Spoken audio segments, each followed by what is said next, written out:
నేను అమెరికాలో చదివాను. 4 సంవత్సరాలు ఇక్కడ అండర్ గ్రాడ్ చేశాను. 2 సంవత్సరాలు ఇక్కడ వాషింగ్టన్ డీసీలో వరల్డ్ బ్యాంక్లో పనిచేశాను. మళ్ళీ 2 సంవత్సరాలు స్టాన్ఫర్డ్లో ఎంబీఏ చేశాను. దానికోసం చప్పట్లు కొట్టడానికి చెప్పలా. కానీ ఈరోజు అంటే ఈ దేశంలో సుమారుగా 9 సంవత్సరాలు నేనున్నా. కానీ ఎప్పుడు జరగని సంఘటన ఈరోజు ఒకటి జరిగింది. అదేంటంటే నేను ఎయిర్పోర్ట్లో ల్యాండ్ అయిన తర్వాత బయటకు వస్తున్నా. కరెక్ట్గా 6 పోలీసులు వచ్చారు. నాకు డౌట్ వచ్చింది, ఇలా నన్ను పట్టుకెళ్ళడానికి వచ్చారా, నన్ను బయటికి తీసుకెళ్ళడానికి వచ్చారని. వాళ్ళు మీరు ఇక్కడ ఆగండి అన్నారు. ఏమైందనా, బయట చాలా రద్దీగా ఉండి మీరు ఇక్కడి నుంచి బయటికి వెళ్ళేదానికి లేదు, మీకు పర్మిషన్ లేదని చెప్పారు. అంటే నేను డాలస్లో అడుగుపెట్టిన దగ్గర నుంచి ఈరోజు ఇప్పుడు ఈ కార్యక్రమం వరకు నాకు ఇంత పెద్ద ఘన స్వాగతం పలికిన మీ అందరికీ నా హృదయపూర్వక ధన్యవాదములు.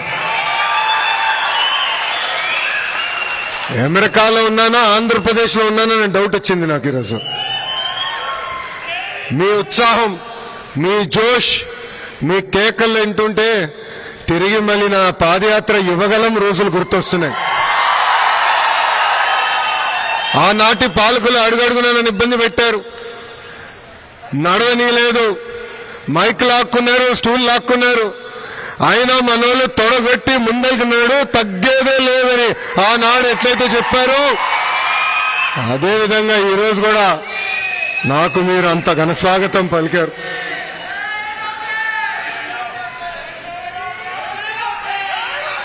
ఇక్కడ చాలా మందిని ప్రతిపక్షం రోజుల నుంచి నాకు పరిచయం ఉన్నవారు, వాళ్ళందరిని చూసినప్పుడు ఆ రోజులు గుర్తొస్తున్నాయి.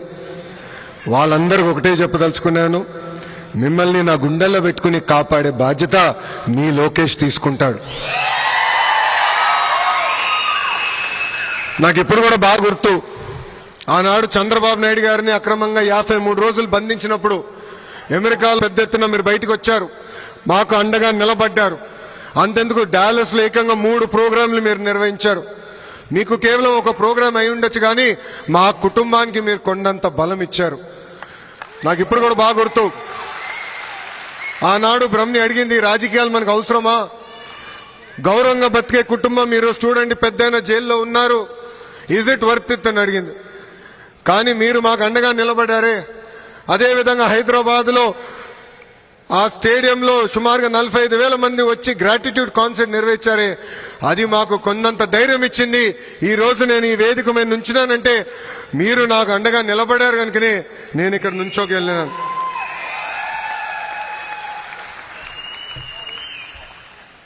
ఈ మీటింగ్ చూసిన తర్వాత టీమ్ 11కి నిద్ర పట్టదు.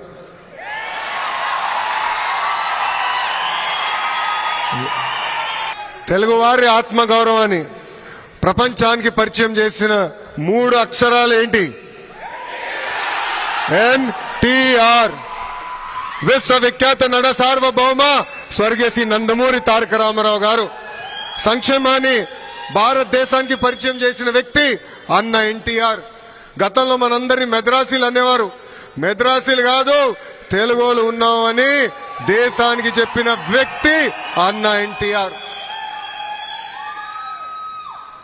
మళ్ళీ అభివృద్ధికి బ్రాండ్ అంబాసిడర్ ఎవరు?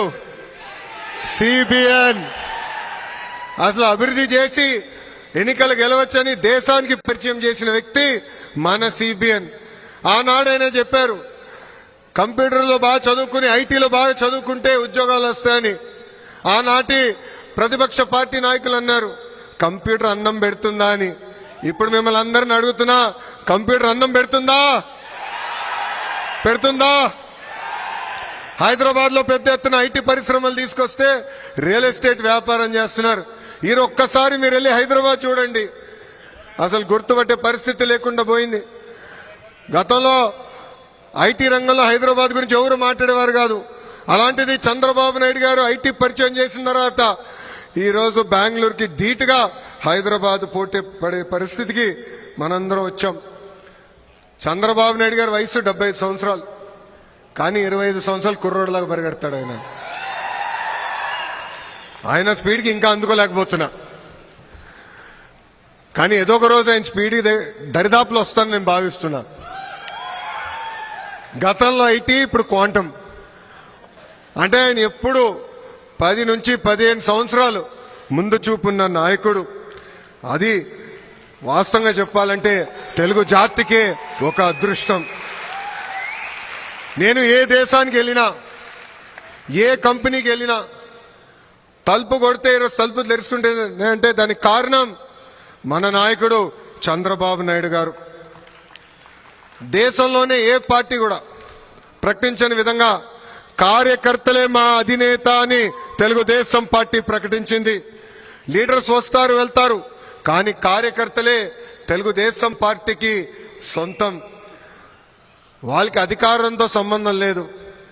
అన్నగారిని చూసినా, ఆ పసుపు జెండను చూసినా మనకి ఎక్కడ లేని ఎమోషన్.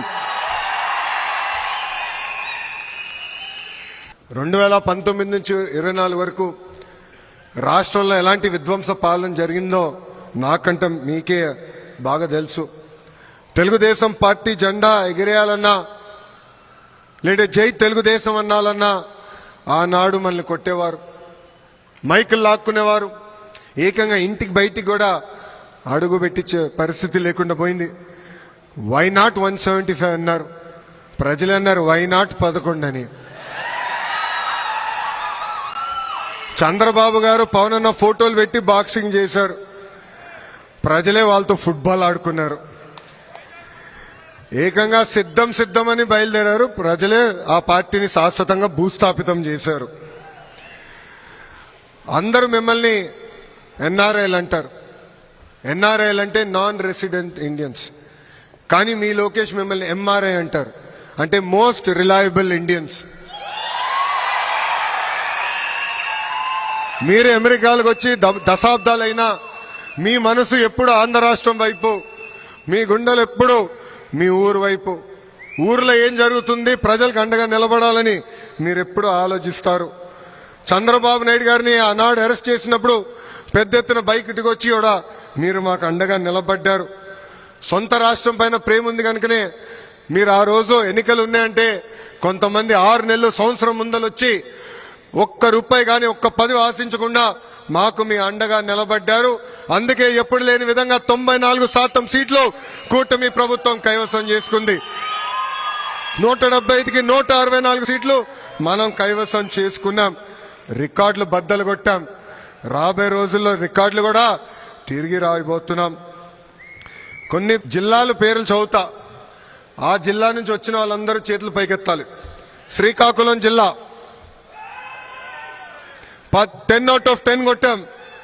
విజయనగరం జిల్లా 9 out of 9. తూర్పుగోదావరి జిల్లా 19 out of 19. వెస్ట్ గోదావరి జిల్లా 15 out of 15. కృష్ణా జిల్లా 16 out of 16. మళ్ళీ మా Guntur 17 out of 17. Nellore 10 out of 10. Anantapur 14 out of 14. వాళ్ళ కంచుకోట అన్నారే, కడపలో కోట 10కి 7 స్థానాలు కూటమి ప్రభుత్వం కైవసం చేసుకుంది. అంటే 8 ఉమ్మడి జిల్లాల్లో కూటమి క్లీన్ స్వీప్ సాధించింది. అయా ప్రకాశం జిల్లా గురించి నేను ఎంత చెప్పినా తక్కువే. ప్రకాశం జిల్లా, విశాఖపట్నం జిల్లా 2019లో తెలుగుదేశం పార్టీ గౌరవాన్ని కాపాడిన వారు. ఎవరు ఊహించిన విధంగా ఆనాడు మీరు మమ్మల్ని గెలిపించారు. అందుకే కూటమి సూపర్ హిట్ అయింది. వైకాపా 11 ఆల్అౌట్ అయింది. దేశంలో అనేక రాష్ట్రాల్లో డబుల్ ఇంజిన్ సర్కార్ ఉంది, కానీ ఒక్క ఆంధ్ర రాష్ట్రంలోనే డబుల్ ఇంజిన్ బుల్లెట్ ట్రైన్ ఉంది. కేంద్రంలో ప్రధానమంత్రి నరేంద్ర మోడీ గారి నాయకత్వం, ఆంధ్ర రాష్ట్రంలో ఒక పక్కన చంద్రబాబు నాయుడు గారి నాయకత్వం, ఇంకో పక్కన నాకు అన్న సమానమైన పవన్ అన్న నాయకత్వంతో ఈరోజు మనందరం ముందరికెళ్తున్నాం. ఈరోజు ఆంధ్రప్రదేశ్ స్పీడ్ కి బ్రాండ్ అంబాసిడర్ అయింది. మీ అందరు తెలుసు 2019 నుంచి 24 వరకు మేము ఆంధ్ర రాష్ట్రం నుంచి వచ్చామని చెప్పుకునే దానికి సిగ్గుపడే వాళ్ళం. నేను ఒకరోజు ఢిల్లీకి వెళ్తుంటే పక్కన కూర్చున్న వాడు అడిగాడు, మీరు ఏ రాష్ట్రం నుంచి వచ్చారంటే ఆంధ్ర రాష్ట్రం నుంచి వచ్చానన్న. ఓహో, సైకో పాలన రాష్ట్రం నుంచి వచ్చారా అని అడిగే పరిస్థితి. అలాంటి దగ్గర నుంచి ఈరోజు అన్ని రంగాల్లో ఆంధ్రప్రదేశ్ ఏమో స్పీడ్గా ముందరికెళ్తుంది. మన నినాదం ఒకటే, ఒక రాష్ట్రం ఒక రాజధాని కానీ అభివృద్ధి వికేంద్రీకరణ. అందుకే అనంతపూర్ని ఒక ఆటోమేటిక్ హబ్గా తయారు చేశాం. కర్నూలులో పెద్ద ఎత్తున రెన్యూబుల్ ఎనర్జీ ప్రోత్సహిస్తున్నాం. అనేక సిమెంట్ ఫ్యాక్టరీలు తీసుకొస్తున్నాం. చిత్తూరు, కడప జిల్లా ఎలక్ట్రానిక్స్ మ్యానుఫ్యాక్చరింగ్ పెద్ద ఎత్తున ప్రోత్సహిస్తున్నాం. నెల్లూరు జిల్లాకు వచ్చి గల ఆల్రెడీ డైవర్సిఫైడ్ మ్యానుఫ్యాక్చరింగ్ ఉంది. అక్కడ కూడా ఈ నిన్నగాక మొన్న సోలార్ సెల్ మ్యానుఫ్యాక్చరింగ్ కంపెనీలు కూడా మన ప్రభుత్వం తీసుకొచ్చింది. ప్రకాశం జిల్లాని కంప్రెస్ బయోగ్యాస్ హబ్ గా మనం తయారు చేస్తున్నాం. ఇంకా కృష్ణా, గుంటూరుకు వచ్చి గల రాజధాని వాళ్ళ సొంతమైంది. క్వాంటమ్ కంప్యూటింగ్ కూడా తీసుకొస్తున్నాం. దాని తగిన అనేక పరిశ్రమలు కూడా అక్కడ పెట్టుబడులు పెడుతున్నాయి. ఉభయ గోదావరి జిల్లాలో ఆక్వాని పెద్ద ఎత్తున మేము ప్రోత్సహిస్తున్నాం. ఏకంగా రిఫైనరీలు తీసుకొస్తున్నాం. అనేక మ్యానుఫ్యాక్చరింగ్ కంపెనీలు తీసుకొస్తున్నాం.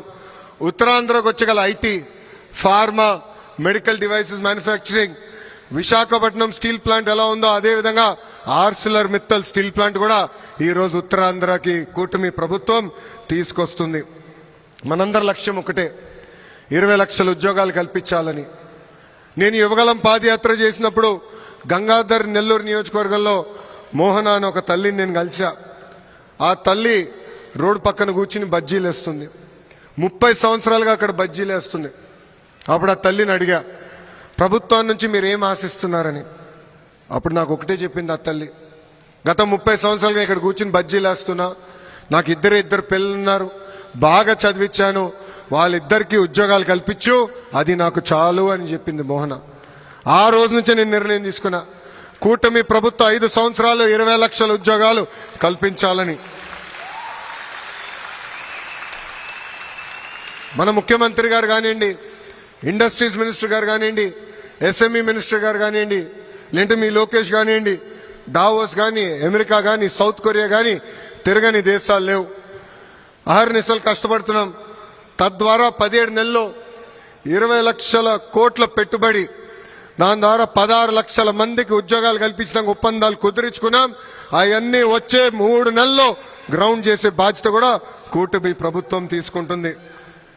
వచ్చే సంవత్సరం నుంచి అమెరికాలో చదువుకోవాలనుకున్న వారిని ఆదుకోవాలని కూటమి ప్రభుత్వం ఇప్పటికీ నిర్ణయం తీసుకుంది.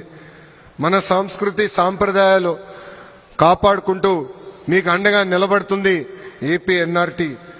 అంతేకాదు, విదేశాల్లో ఉన్న తెలుగు వాళ్ళకి ఏ కష్టం వచ్చినా ఎన్ఆర్టీ ఉంటుంది, మీకు అండగా నిలబడుతుందని ఈ సభాముఖంగా మీ అందరికీ నేను తెలియజేస్తున్నా.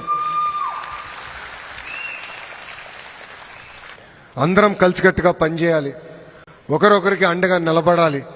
అప్పుడే మన హక్కుంది సాధించగలుగుతామని ఈ సభాముఖంగా మీ అందరు తెలుపుకుంటూ, ఇప్పుడే తమ్ముడు ఎర్ర బుక్ గురించి అడిగాడు. నేను గతంలోనే చెప్పా, ఎర్ర బుక్ దాని పని తీసుకుంటా పోతుందని. చట్టాన్ని ఉల్లంఘించిన వారు ఎవరిని మేము వదిలిపెట్టట్లేదు, పెట్టము, దాంట్లో ఎలాంటి డౌట్ లేదు. కానీ వాళ్ళు చేశారు గనక మనం చేయాలనుకుంటే చాలా పొరపాటు అవుతుంది. 151 అయింది, అది గుర్తుపెట్టుకోవాలి. నేను ఎవరిని వదిలిపెట్టే ప్రసక్తే లేదు. చట్టపరమైన నిర్ణయాలు తీసుకుంటాం, యాక్షన్ తీసుకుంటాం, ఎవరిని వదిలిపెట్టమని ఈ సభాముఖంగా మీ అందరు తెలుపుకుంటూ, ఇక్కడ పేర్లు అవసరమా? టైం వేస్ట్ భయ్యా. నా తల్లిని అవమానిస్తే నేను వదిలిపెడతానా? మీ తల్లిని అవమానించినా నేను వదిలిపెట్టాను. ఎందుకంటే తల్లి బాధ ఆవేదన చూసిన వాడిని. మా అమ్మ ఏనాడు రాజకీయాల్లోకి రాలేదు. వాళ్ళ నాన్నగారు ముఖ్యమంత్రి, భర్త ముఖ్యమంత్రి, కానీ ఒక్క పోస్టింగ్ కానీ ఒక్క కాంట్రాక్ట్లో ఏనాడు తల్లి ఇన్వాల్వ్ అవ్వలేదు. అలాంటి తల్లిని శాసనసభ సాక్షిగా అవమానిస్తే నేను వదిలిపెట్టే ప్రసక్తే ఉండదు. మీకు ఎలాంటి డౌట్ వద్దు. వాళ్ళు అవమానించారని మనం అవమానించకూడదు. ఎందుకంటే నేను మళ్ళీ ఒక విషయం చెప్పాలనుకుంటున్నా. తెలుగు వాడక భాషలో కొన్ని పదాలు ఉంటాయి, మహిళల్ని కించపరిచే విధంగా కొన్ని పదాలు ఉంటాయి. అవన్నీ ఇక్కడ మనం ఉన్నోళ్ళందరం మర్చిపోవాల్సిన అవసరం ఉంది. మహిళలందరినీ గౌరవించాలి. ఏ పార్టీ వాళ్ళైనా పర్వాలేదు, మహిళల్ని సమాజంలో గౌరవిస్తేనే ఆ సమాజం డెవలప్డ్ సమాజం అవుతుంది. ఈరోజు గౌరవ ప్రధానమంత్రి గారు వికసిత్ భారత్ గురించి మాట్లాడుతున్నారు పదే పదే. విలువలు కూడిన భారత్ ఉంటేనే వికసిత్ భారత్ మనందరం సాధించగలుగుతాం. అందుకే కలిసికట్టుగా ముందరికెళ్దాం. వాళ్ళన్నారు కనుక మనం అనాల్సిన అవసరం లేదు. మన రూటే వేరు, మన స్టైలే వేరు. 164 రికార్డులు కూడా బద్దలు కొట్టాల్సిన బాధ్యత ఇక్కడున్న మనందరి పైన ఉందని ఈ సభాముఖంగా తెలుపుకుంటూ, నాకు ఇంత అద్భుతమైన ఘన స్వాగతం పలికిన Dallas TDP, Janasena, Bharatiya Janata party సభ్యులందరికీ పేరు పేరున నా హృదయపూర్వక ధన్యవాదాలు తెలుపుకుంటూ, లాస్ట్ ఫర్ ద బెస్ట్ భయ్యా. మీ అందరి బాలయ్య నా ఒక్కడికే ముద్దల మావయ్య. సినిమాల్లో గాని రాజకీయాల్లో గాని ఆయన స్టైలే వేరు. బోలా శంకరుడు మనసులో ఉంది చెప్పేస్తాడు, మనసులో ఉంది చెప్తాడు, ప్రజల్ని గుండెల్లో పెట్టుకుని కాపాడుతాడు, నన్ను కూడా అట్లనే చూసుకుంటాడు. మనందరి బాలయ్య నా ఒక్కడే ముద్దల మావయ్య.